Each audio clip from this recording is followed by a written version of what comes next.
방금 읽은 본문은 이스라엘이 약속의 땅 가나안에 입성해서 그 땅을 차지하기 위하여 정복 전쟁을 시작하기 직전에 하나님께서 그들에게 명령을 내리시는 장면입니다. 하나님은 이스라엘 민족을 처음 태동시키실 때 첫 번째 족장 아브라함에게 너와 너의 후손에게 가나안 땅을 기업으로 주겠다고 약속하셨습니다.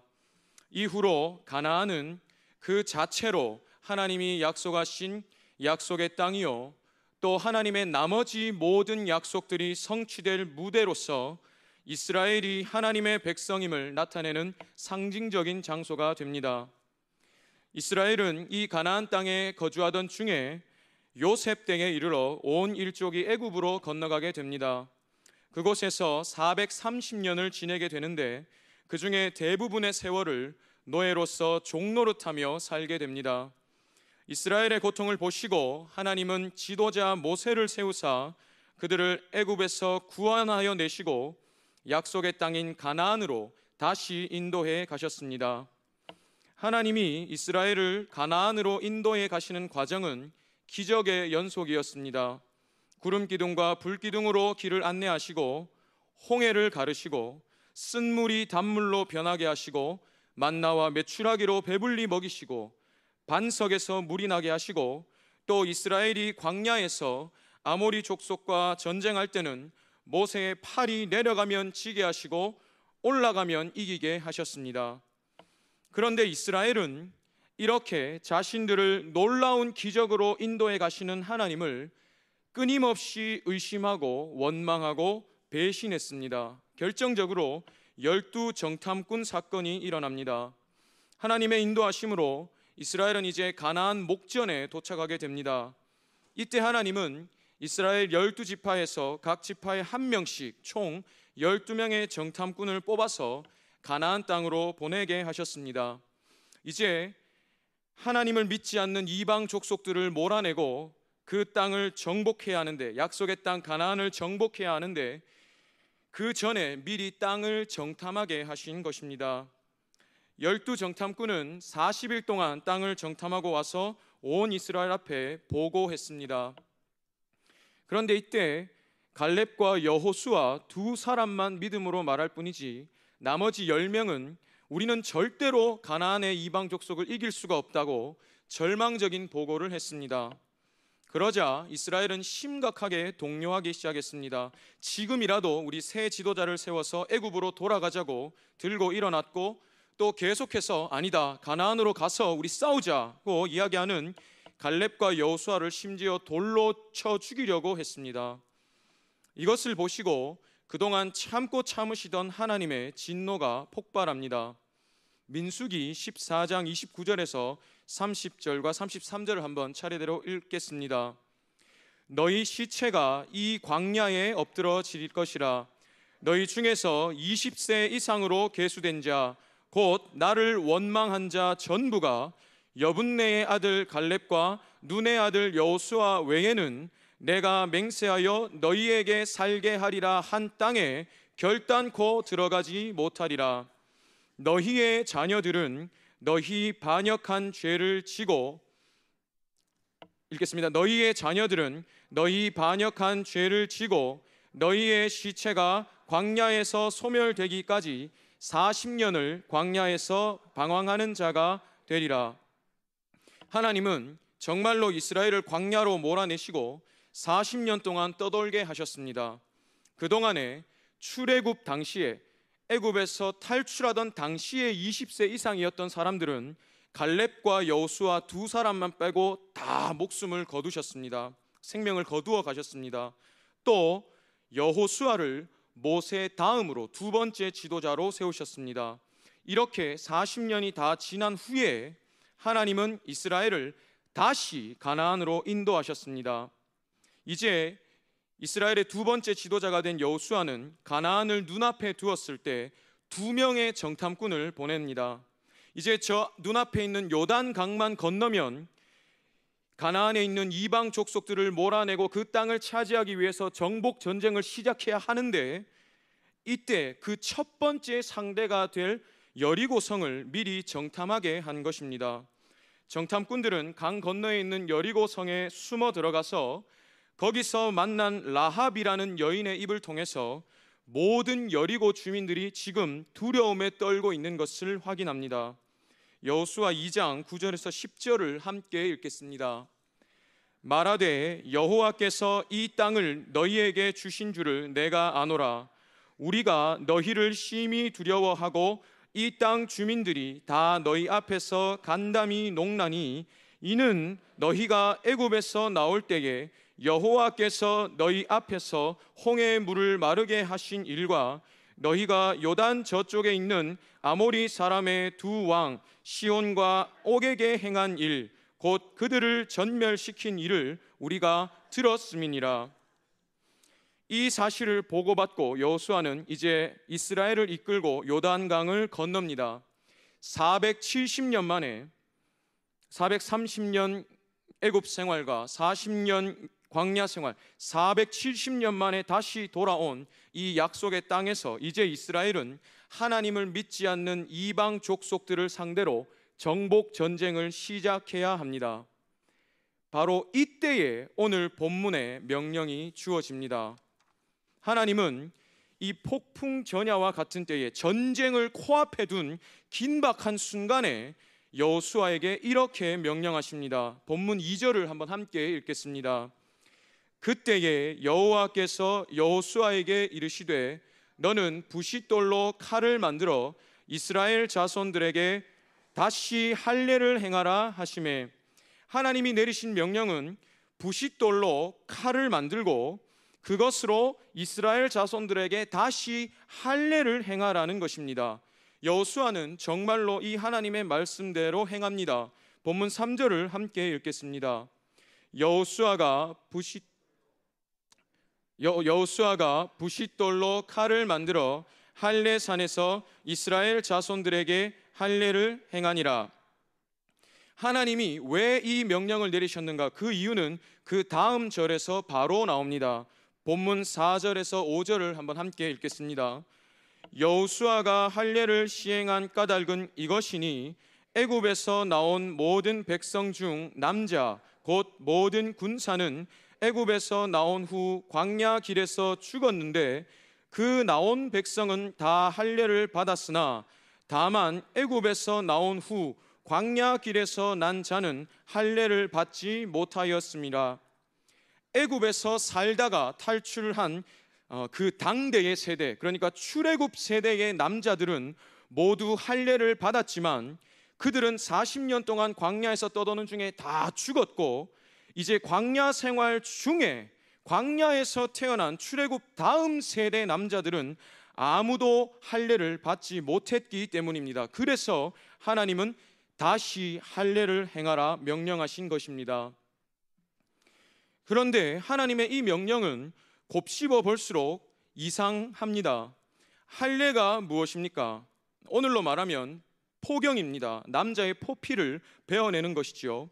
저는 갓난아기 때 이 수술을 받았기 때문에 제 개인의 경험은 기억이 나지 않지만 중고등부 교육자로서 포경 수술을 받고 교회에 온 남학생들을 종종 본 적이 있습니다. 그렇게 까불까불하고 활발한 학생도 아주 얌전해집니다. 누가 와서 건드리지도 못하게 합니다. 수술 받은 지 며칠이 지났다고 하는데도 이렇게 어기적 제대로 걷지도 못하고 앉을 때도 이렇게 비비적 하면서 힘겹게 앉습니다.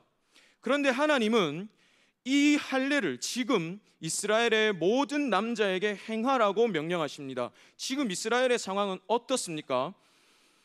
그들 앞에 서면 메뚜기처럼 작게 보이는 장대하고 거대한 이방 족속들과 이제 전쟁을 시작해야 합니다. 상식적으로 이런 상황에서 어떤 명령을 내리셔야 합니까? 작전을 세우라든지 아니면 무기를 준비하라든지 어떻게 훈련을 시키라든지 뭔가 실제 전쟁을 대비한 명령을 내리셔야 합당합니다. 물론 지금 여리고 성은 하나님이 이스라엘을 위해서 광야에서 행했던 기적들을 다 듣고 두려움에 떨고 있습니다. 그렇지만 아무리 그렇다고 해서 굳이 아군의 군사력을 스스로 현저하게 깎아먹는 이런 어리석은 일을 할 필요가 있을까요? 민수기 26장에는 여호수아가 이끌고 가나안에 입성한, 그러니까 40년 광야 생활 도중에 태어난 출애굽 다음 세대의 인구가 나옵니다. 민수기라는 성경은 1장과 26장에 총 2번의 중요한 인구 조사를 중심으로 기록된 책입니다. 1장에 나오는 첫 번째 인구 조사는 모세가 이끌었던 출애굽 당세대의 숫자요, 26장에 나오는 두 번째 인구 조사는 여호수아가 이끌었던 출애굽 다음 세대의 숫자입니다. 그래서 민수기라는 제목 자체가 백성들의 숫자를 기록한 책입니다. 잘 아시는 것처럼 구약 성경에서 사람의 숫자는 전쟁에 나갈 수 있는 20세 이상의 남자만 인정합니다.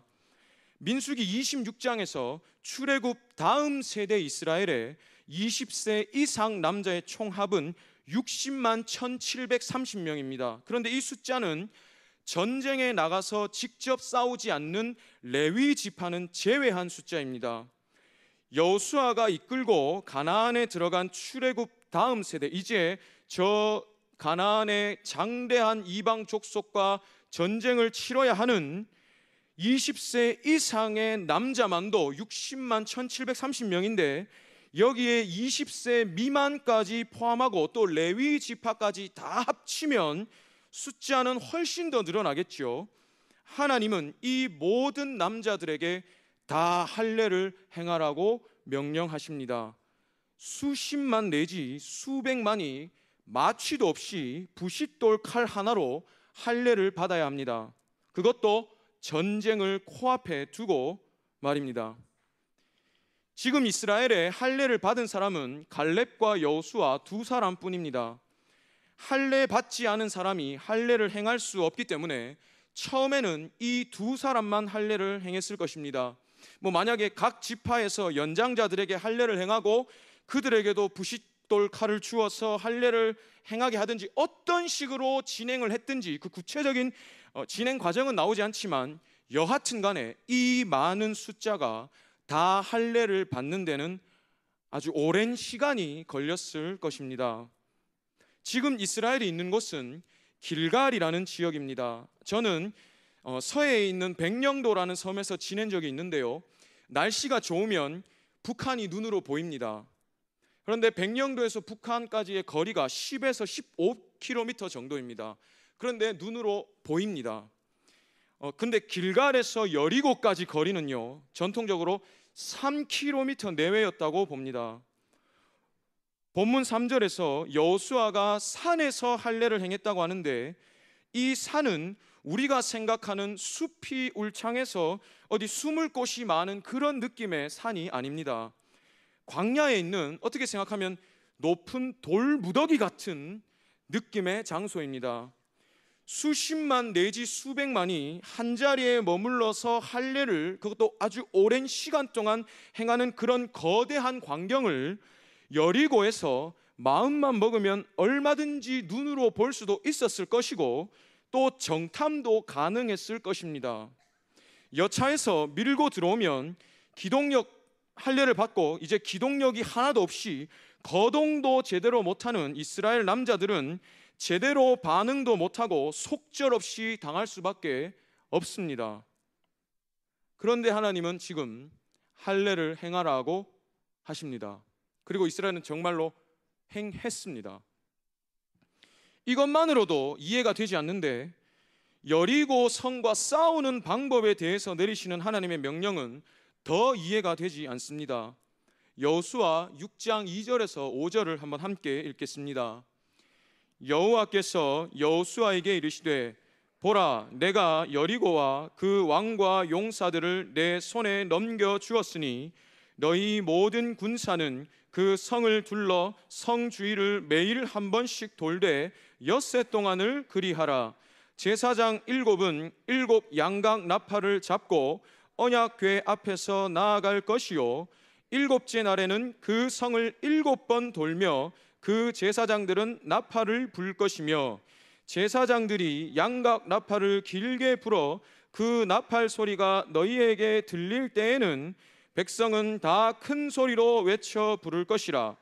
그리하면 그 성벽이 무너져 내리리니 백성은 각기 앞으로 올라갈지니라 하시매. 이러이러한 작전으로 이런 무기로 이렇게 싸우라, 이런 명령이 아니라 그냥 6일 동안 하루에 한 바퀴씩 성을 돌아라 하십니다. 그리고 7일째에는 7바퀴를 돌고 소리를 질러라. 그러면 성이 무너질 것이다 라고 말씀하십니다. 도무지 상식적으로 이해가 되지 않습니다. 앞에 4장 19절에 보면 이스라엘은 첫째 달 10일에 길갈에 도착했고 거기서 할례를 행했습니다. 그리고 뒤에 5장 10절에서는 그 달 14일 저녁에 여리고 평지에서 유월절을 지켰습니다. 그러고 나서 여리고에 도착하니 성을 돌라고 명령하십니다. 길갈에서 할례를 행하고 여리고에서 명령을 받기까지 겨우 5일 상간이 흘렀습니다. 본문 8절에서 할례를 다 행한 후에 진중 각 처소에 머물며 낫기를 기다렸다고 했는데 그 와중에 5일 상간 안에 여리고에 도착한 것입니다. 걸어서. 할례 후에 오늘날처럼 사후 처리도 깔끔하게 하지 못했을 것인데 외상이 어느 정도 아물었을지는 몰라도 거동이 완벽해지지는 못했을 것입니다. 그런 이스라엘에게 하나님은 성 주변을 걸으라고 말씀하십니다. 이것저것 곱씹어 볼수록 지금 하나님이 내리시는 명령들은 이상하기만 합니다. 왜 하나님은 이스라엘이 정복 전쟁을 시작해야 하는 이 긴박한 순간에 할례를 명령하셨을까요? 하나님이 최초로 이 할례라는 것을 명령하셨던 순간을 기억해야 합니다. 창세기 17장 9절에서 14절을 한번 함께 읽겠습니다. 하나님이 또 아브라함에게 이르시되 그런즉 너는 내 언약을 지키고 내 후손도 대대로 지키라. 너희 중 남자는 다 할례를 받으라. 이것이 나와 너희와 너희 후손 사이에 지킬 내 언약이니라. 너희는 포피를 베어라. 이것이 나와 너희 사이의 언약의 표징이니라. 너희의 대대로 모든 남자는 집에서 난 자나 또는 너희 자손이 아니라 이방 사람에게서 돈으로 산 자를 막론하고 난 지 8일 만에 할례를 받을 것이라. 너희 집에서 난 자든지 너희 돈으로 산 자든지 할례를 받아야 하리니 이에 내 언약이 너희 살에 있어 영원한 언약이 되려니와 할례를 받지 아니한 남자 곧 그 포피를 베지 아니한 자는 백성 중에서 끊어지리니 그가 내 언약을 배반하였음이니라. 할례는 하나님과 하나님 백성 사이의 언약의 증거입니다. 언약의 표징입니다. 내가 하나님의 백성임을 나타내는 증거, 상징입니다. 표징입니다. 하나님은 전쟁을 시작하기 전에 이 약속을 다시 새기신 것입니다. 어떤 무기를 준비하고 작전을 준비하고 군사를 준비하는 것이 전쟁의 승패를 좌우하는 것이 아니고 내 약속이 너희의 힘이요 내 약속이 승리의 길임을 하나님이 다시 한번 너의 몸에 새기면서까지 기억하라고 하나님께서 말씀하신 것입니다. 하나님이 이제 이 이스라엘로 하여금 가나안이라는 땅을 정복하고 차지하게 하실 것도 모두 하나님의 약속이기 때문에 하시는 일입니다. 신명기 9장 5절을 한번 함께 읽겠습니다. 내가 가서 그 땅을 차지함은 너의 공의로 말미암음도 아니며 너의 마음이 정직함으로 말미암음도 아니요 이 민족들이 악함으로 말미암아 내 하나님 여호와께서 그들을 내 앞에서 쫓아내심이라. 여호와께서 이같이 하심은 내 조상 아브라함과 이삭과 야곱에게 하신 맹세를 이루려 하심이니라. 이제 너희가 저 장대한 이방 족속들을 상대해서 이길 거야. 내가 너희로 그 땅을 차지하게 할 것이다. 그런데 기억해라. 그것이 절대로 너희의 어떤 모습이 잘나서도 아니요, 너희가 강해서가 아니라 내가 한 약속이기 때문에 내가 이루는 것이다는 것을 너희가 절대로 잊지 말아라 하신 것입니다. 약속을 다시 한번 너희에게 새기면서 너희 스스로 군사력을 깎아 먹으면서 기억하라.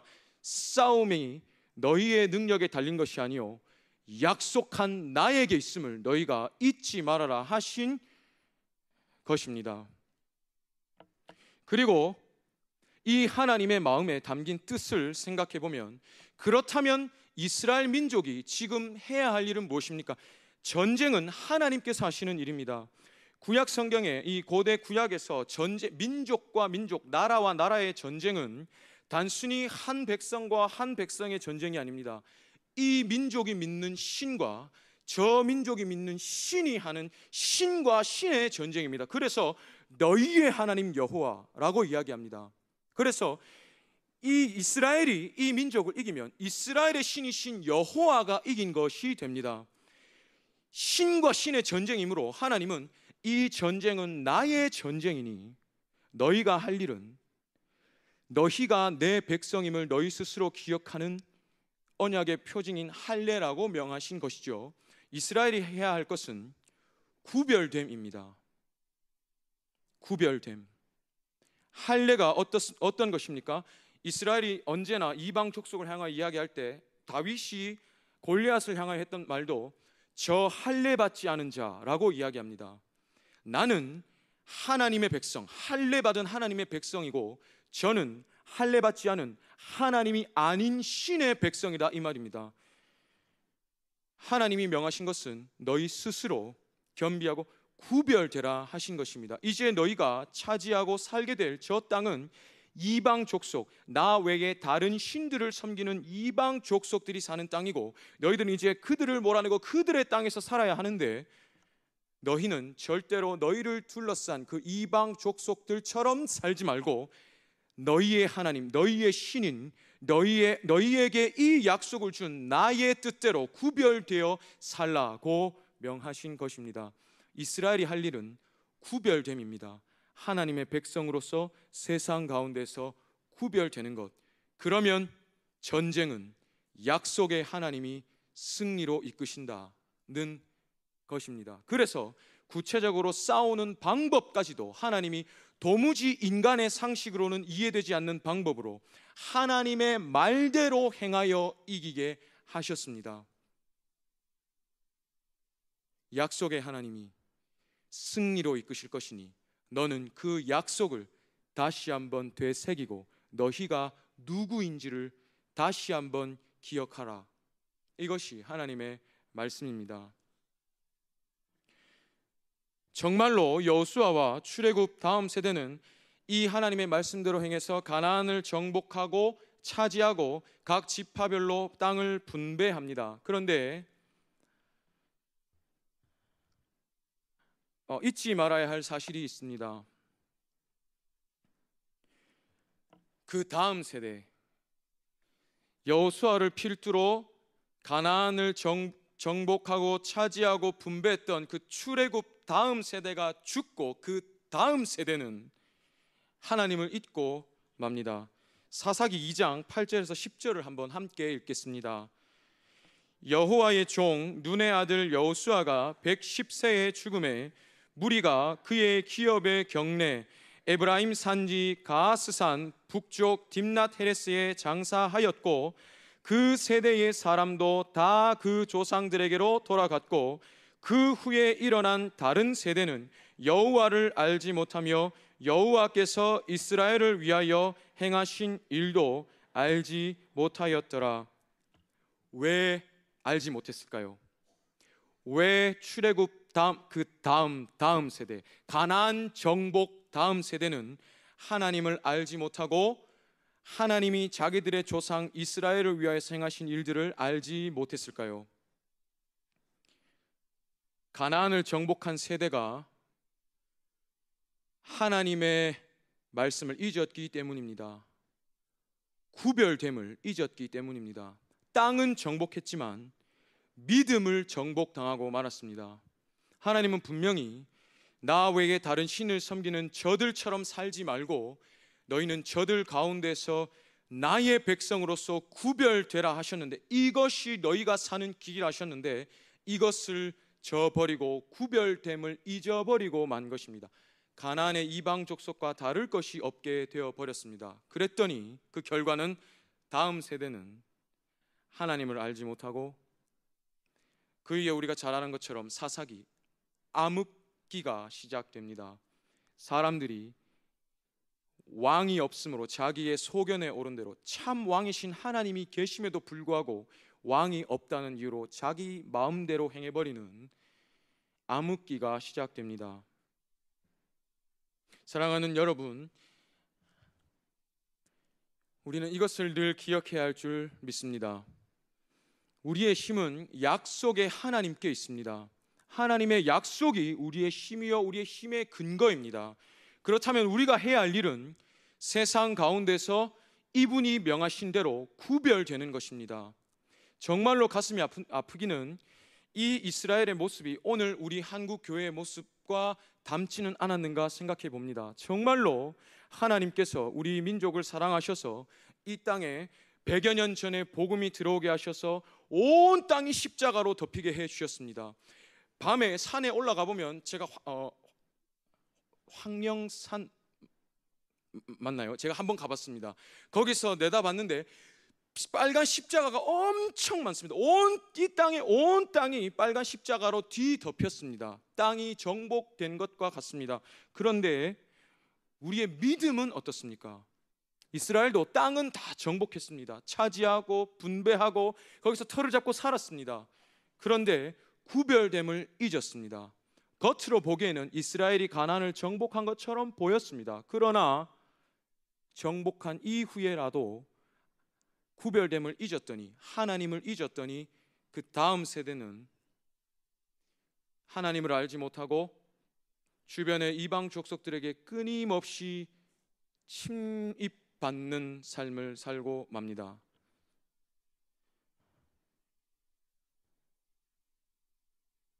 우리 앞선 세대의 눈물과 피와 땀으로 이루어진 이 복음의 정복이 무너지지 않기를 간절히 기도합니다. 구별됨을 잊어서는 안 됩니다. 하나님이 우리로 있게 하신 세상 가운데, 우리의 삶의 현장 가운데서 하나님의 백성으로서 구별되는 삶을 우리는 반드시 살아야 합니다. 세상과 다를 바가 없이 내 옆에 있는 믿지 않는 친구, 가족, 직장의 동료와 나 사이의 차이점이 단지 주말에 교회를 가냐 안 가냐 밖에 없다면, 그 외에는 이 사람이나 나나 보고 즐기는 것이 같고 자랑하는 것이 같고 없어서 실망하는 것이 같고 가치관이 다를 것이 없다면 십자가는 이 땅을 덮었어도 우리의 믿음은 점점 정복당하고 있는 것과 같습니다. 그러면 우리 다음 세대는 하나님을 잊을 겁니다. 이 교회당이 다른 용도로 사용될지 누구도 장담할 수 없습니다.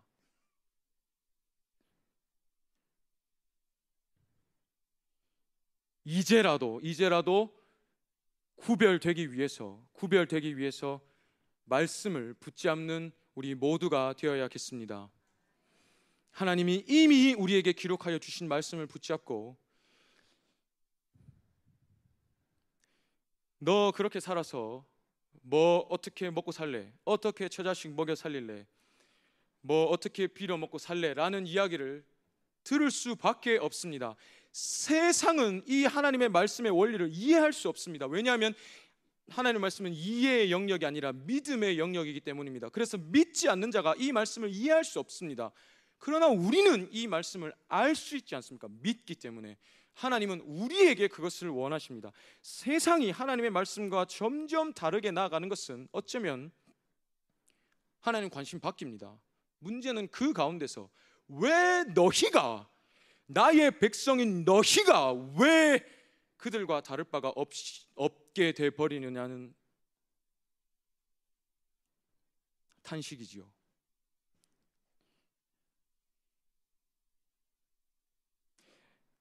오늘 어버이 주일입니다. 하나님이 내 부모를 공경하라 하셨습니다. 에베소서 6장 1절에서 그 계명이 다시 한번 나오는데 6장 1절과 4절까지 한번 함께 읽겠습니다. 자녀들아, 주 안에서 너희 부모에게 순종하라. 이것이 옳으니라. 내 아버지와 어머니를 공경하라. 이것은 약속이 있는 첫 계명이니 이로써 내가 잘되고 땅에서 장수하리라. 여기까지는 우리가 너무 잘 압니다. 근데 여기에서 부모님들의 역할을 이야기합니다. 계속 읽겠습니다. 또 아비들아, 너희 자녀를 노엽게 하지 말고 오직 주의 교훈과 훈계로 양육하라. 자녀를 노엽게 하지 말라 말씀하십니다. 중고등부 아이들과 이야기해 볼 때 언제 부모님과의 사이에서 문제가 생기는가, 부모님 때문에 화가 나는가, 대화를 나누면서 근원적으로 들어가 보면 가장 근본적인 이유는 부모님은 그렇게 안 하면서 나에게 이렇게 이야기한다는 겁니다. 그래서 좀 극단적으로 표현하면 속으로 엄마나 잘해라 는 겁니다. 엄마는 그렇게 안 하면서 왜 나한테 그렇게 이야기하는데 는 겁니다.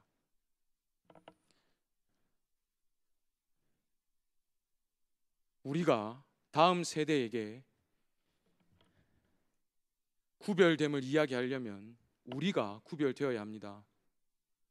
먼저 우리가 하나님의 백성으로서 세상 가운데서 구별되기 위하여 발버둥 쳐야 우리 자녀에게 너희도 구별되라 이야기할 수 있습니다. 자녀를 노엽게 하지 않을 수 있습니다.